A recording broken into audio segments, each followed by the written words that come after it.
तो मोटोरोला पिछले कुछ महीनों में धड़ाधड़ फोन्स निकाल ही जा रहा है और उनमें से एक नया फोन आया है मोटो रेजर 50 अल्ट्रा। ये भी एक फ्लिप फोन है जो कि डायरेक्ट कंपटीशन देगा सैमसंग के फ्लिप को। तो आज इसके बारे में आपको बहुत सारी चीजें नेगेटिव और पॉजिटिव दोनों बताने वाला हूं, बट स्टिल अनबॉक्सिंग देखनी सबको अच्छी लगती है तो वो भी आप देख ही लो। आगे बढ़ने से पहले मैं बता देता हूं कि ये कोई स्पॉन्सर्ड वीडियो नहीं है, जो भी मैं आपको बताऊंगा सब मेरे खुद के थॉट्स होंगे। तो करते हैं स्टार्ट। उससे पहले मेरा नाम है जय, चैनल का नाम है टेकीला। Let's get started. अब मोटोरोला की जो अनबॉक्सिंग होती है ना, बाकियों से काफी अलग होती है। सबसे पहला रीजन तो है कि बॉक्स खोलते ही भाई क्या खुशबू भर के देते हैं बॉक्स के अंदर। जब भी आप ये फोन खरीदोगे आपको पता चल जाएगा, इनके मोस्टली हर फोन्स में आजकल सेंट डाल के देते हैं। सेकंड चीज आप नोटिस करोगे, एनवायरमेंट फ्रेंडली पैकेजिंग मिलेगी, मतलब प्लास्टिक का कोई यूज नहीं है यहाँ पे, सब कुछ आपको कार्डबोर्ड पेपर का ही मिलेगा। फिर यहाँ पे हमको इसके अंदर मिलता है फोन का केस जो कि 2 हिस्सों में है। फिर हमको भाई यहाँ पे फोन ही मिलता है जिसको भी चेकआउट करते हैं। पर उससे पहले यहाँ पे देखो, एक तो आपको यहाँ पे मिलता है चार्जर 68 वॉट का, बट ये फोन इससे 45 वॉट पे चार्ज होता है। और फिर एक बहुत ही यूनिक चीज हमको मिलती है यहाँ पे जो कि है मोटो बड्स प्लस, और ये बोस की ऑडियो के साथ है। भाई ये बिल्कुल भी नॉर्मल चीज नहीं है। जहां पे एप्पल जैसे ब्रांड्स अपने बॉक्सेस में से चार्जर तक निकाल रहे हैं, इन्होंने आपको चार्जर डाल के दिया है,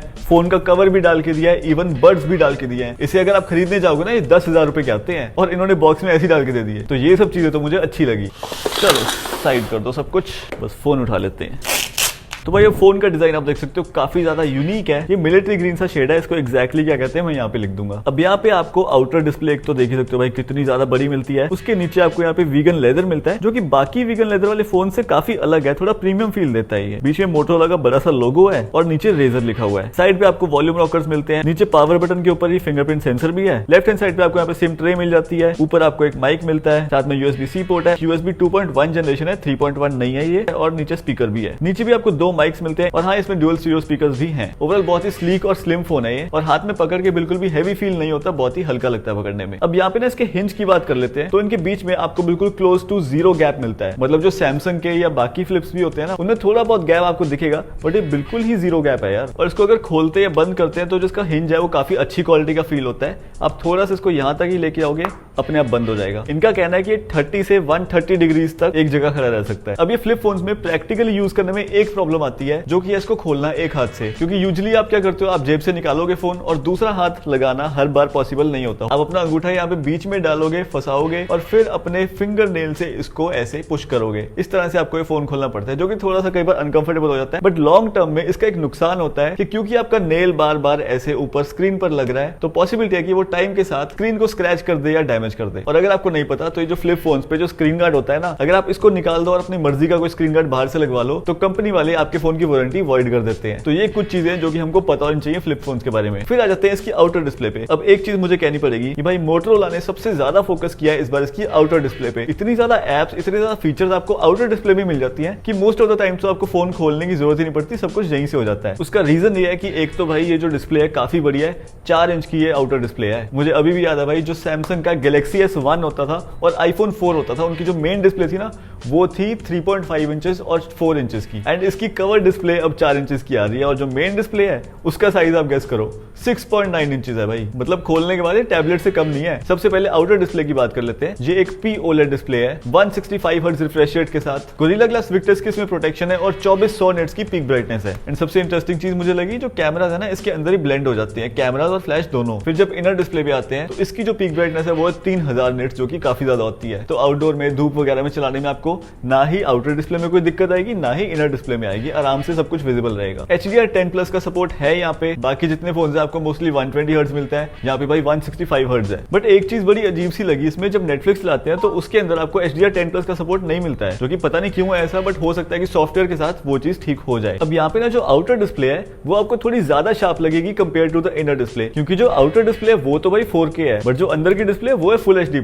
बिकॉज ऑफ द फैक्ट कि एक ग्लास डिस्प्ले नहीं है, यहाँ पे आपको प्लास्टिक की डिस्प्ले मिलती है, क्योंकि भाई ऑब्वियसली फोल्डेबल फोन है। अब भाई थोड़ी इसकी स्पेक्स की बात कर लेते हैं। सबसे पहले तो इसके अंदर हमको 4000 mAh की बैटरी मिलती है, क्योंकि ऑब्वियसली फ्लिप फोन है और 5000 की इसमें फिट करना थोड़ा मुश्किल हो जाता है। 512 GB तक आपको इसमें स्टोरेज वेरिएंट्स मिलते हैं, जो कि UFS 4.0 स्टोरेज वाले हैं। 12 GB तक इसमें रैम आती है LPDDR5X। प्रोसेसर की बात करें तो यहाँ पे आपको स्नैपड्रैगन का 8S Gen 3 प्रोसेसर मिलता है, जो कि आजकल सभी फोन्स में आ रहा है। एंड एक काफी अच्छा प्रोसेसर है, आपको इसमें सभी गेम्स हो गई, चाहे आपका सॉफ्टवेयर हो गया, इसका किसी चीज में कोई लैग देखने को नहीं मिलता। BGMI वगैरह हमने इसमें खेल के देखी, लैग फ्री चलती है, कोई प्रॉब्लम नहीं आती। मतलब ये फोन स्पेसिफिकली गेमर्स को ध्यान में रख के नहीं बनाया गया, क्योंकि थोड़ा बहुत हमको इसमें हीटिंग इशू फेस हुआ है और क्योंकि बैटरी भी कोई बहुत ज्यादा अच्छी नहीं है, तो गेमिंग आपका मेन टारगेट नहीं होना चाहिए फोन को लेने के बाद। कैमरास की बात कर लें तो ड्यूल कैमरा आपको मिलता है, 50-50 मेगापिक्सल के दोनों कैमरास हैं। एक चीज मुझे इसमें इंटरेस्टिंग लगी कि हर फोन में एक तो प्राइमरी लेंस होता ही है, पर जो सेकेंडरी लेंस होता है या तो वो अल्ट्रा वाइड होता है या फिर वो टेलीफोटो होता है। यहाँ पे क्या है कि जो मेन लेंस है ना वो ही अल्ट्रा वाइड लेंस है और साथ में एक टेलीफोटो लेंस दिया हुआ है। 4K 60 FPS तक आप इसमें रिकॉर्ड कर सकते हो, HDR का सपोर्ट भी है, और क्योंकि ये फ्लिप फोन है तो आप इसके मेन कैमरा को ही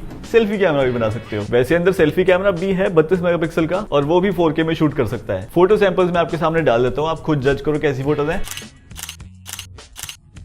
मुझे ओकेश लगी, कोई बहुत एक्स्ट्राऑर्डिनरी नहीं लगी, बट वैसे फोटोज अच्छी लगी मुझे। मतलब इसकी जो पोस्ट प्रोसेसिंग है ना फोटोज की, वो काफी अच्छी है। एआई से उस फोटो को काफी अच्छा बना देता है। अब एक चीज ऑनेस्टली बताऊं तो इसका जो पोर्ट्रेट मोड है ना कैमरा में, वो मुझे कुछ ज्यादा पसंद नहीं आया। मतलब फोटोज के जो एजेस हैं वो इतने अच्छे से उसको डिटेक्ट नहीं कर पाता, बट मोस्ट प्रोबेबली इसको सॉल्व कर देंगे अगले सॉफ्टवेयर अपडेट के साथ। बाकी वैसे देखा जाए तो ओवरऑल कैमरा एक्सपीरियंस इस फोन के साथ मेरा अच्छा रहा और मजा आया इसका कैमरा यूज करने में। फिर ये Moto Razr 50 ultra IPX8 rated है, मतलब 30 मिनट तक आप इसको फ्रेश वाटर में डाल के रख सकते हो, इससे कुछ नहीं होगा। पर हाँ, अगर इसे स्विमिंग करने ले गए और इस पे प्रेशर से पानी डालोगे तो प्रॉब्लम हो सकती है। फिर आ जाते हैं इसकी चार्जिंग पे, जो कि काफी इंटरेस्टिंग पॉइंट है, क्योंकि यहाँ पे आपको देखो 68 वॉट का चार्जर तो मैंने आपको दिखाई दिया कि मिलता है, जो इसको चार्ज करता है 45 वॉट पे। साथ में यहाँ पे आपको 15 वॉट की वायरलेस चार्जिंग मिलती है, 5 वॉट की रिवर्स वायरलेस चार्जिंग है, और एक और चीज की आपको 15 वॉट की रिवर्स वायर्ड चार्जिंग भी मिलती है। तो ये सब चीजें लेके आता है ये फोन। अब आ जाते हैं इसके कुछ मोटो स्पेसिफिक फीचर्स पे, जो कि मोटोरोला ने बहुत छोटी छोटी चीजों का ध्यान रख के खुद डाले हैं। जैसे जब किसी की फोटोज क्लिक करोगे ना तो आउटर डिस्प्ले पे ऐसे क्यूट एनिमेशन सी आएंगी, एंड फोटो क्लिक करने के बाद सामने वाले बंदे को इस कवर डिस्प्ले पे 1-1.5 सेकंड के लिए उस फोटो का आउटपुट भी दिखता है। बाकी क्योंकि एआई का जमाना चल रहा है तो एआई फीचर्स भी इसके अंदर भर के दिए हुए हैं। फिर चाहे वो कैनवस हो गया, आप अपने पसंद का कोई एआई का वॉलपेपर लगा सकते हो, आपके आउटफिट के साथ भी ये वॉलपेपर मैच कर देता है। फिर इसमें एक टेंट मोड मिल जाता है, एक डेस्क मोड मिल जाता है जिसमें इसका ऑलवेज ऑन डिस्प्ले से चलता रहता है, और अलग अलग तरह की एनिमेशन आती रहती है, आपका क्रॉजल पोस्ट चलते रहते हैं। और एक और क्रेजी फीचर लगा मुझे, फोन ऑफ पड़ा है, मैं जैसे ही अपना हाथ फोन की तरफ लेके जाऊंगा बिना टच किए फोन की लाइट अपने आप ऑन हो गई। तो ऐसी छोटी छोटी चीजें जो कि आप नोटिस करोगे अगर आप ये फोन खरीदोगे। फिर कुछ चीजें मोटो के फोन में होती है, जैसे कि अगर आप इसको शेक करोगे तो फ्लैश लाइट ऑन हो जाती है, ऐसे 2 बार स्वर्ल करोगे तो कैमरा खुल जाता है। और एक चीज मोटो ने बहुत चालाकी से डाल रखी है अपनी ब्रांडिंग करने के लिए, जब कोई कॉल पे होता है ना, अगर आप ऐसे कॉल अटेंड कर रहे हो तो उसकी आउटर डिस्प्ले पे आपको मोटोरोला का बड़ा सा लोगो दिखेगा, ताकि आसपास के लोगों को पता चलता रहे कि ये बंदा मोटोरोला का फोन यूज कर रहा है। फिर एक बहुत सही चीज है जिसका नाम है मोटो स्मार्ट कनेक्ट। ये ऐप को आपने अपनी पीसी में इंस्टॉल कर देनी है, और उसके बाद आपका फोन भाई कहीं भी पड़ा हुआ है, चाहे वो लॉक्ड है, आप अपने पूरे फोन को एक्सेस कर सकते हो अपने लैपटॉप या पीसी से। प्रैक्टिकल है यूज करने में। अब आ जाते हैं भाई मेन पॉइंट पे, क्या ये फोन आपको खरीदना चाहिए और आता कितने का ये भी तो बता दूं। तो इस फोन का जो प्राइस है ना वो है 1 लाख रुपए, पर ऑफर्स वगैरह के साथ अभी आपको 90,000 में मिल रहा है, जो कि मुझे पता है बहुत ज्यादा प्राइस है, बट अगर आप कोई भी फ्लिप फोन देखोगे मार्केट में तो सभी का ये प्राइस है और इससे ज्यादा ही है। बाकी मुझे ऐसा लगता है कि कुछ महीनों के बाद सब फोन की तरह इसका प्राइस और भी कम होगा और ये 80,000 के अराउंड बिकना स्टार्ट हो जाएगा। तो क्या आपको इस प्राइस रेंज में ये फोन लेना चाहिए? तो अगर मैं बताऊं तो मुझे तो ये फोन पसंद आया। वैसे मैं फ्लिप फोन का कोई बहुत बड़ा फैन नहीं हूं, बट अगर मैंने फ्लिप फोन लेना होता तो शायद मैं इसी को पिक करता। जो बाकी फोन है वो आपको ये सब स्पेक्स नहीं देते, ना ही इतने फीचर्स देते हैं। बाकी आप बताओ कि आपको ये फोन कैसा लगा और आप इसे खरीदना चाहोगे या नहीं, या फिर कोई और फोन प्रेफर करोगे? जो भी थॉट्स है नीचे कमेंट करके बताओ। इस वीडियो को तो लाइक कर ही देना पसंद आया तो, और ये वीडियो चेक करे बिना बिल्कुल मत जाना। मिलते हैं अगले वीडियो में।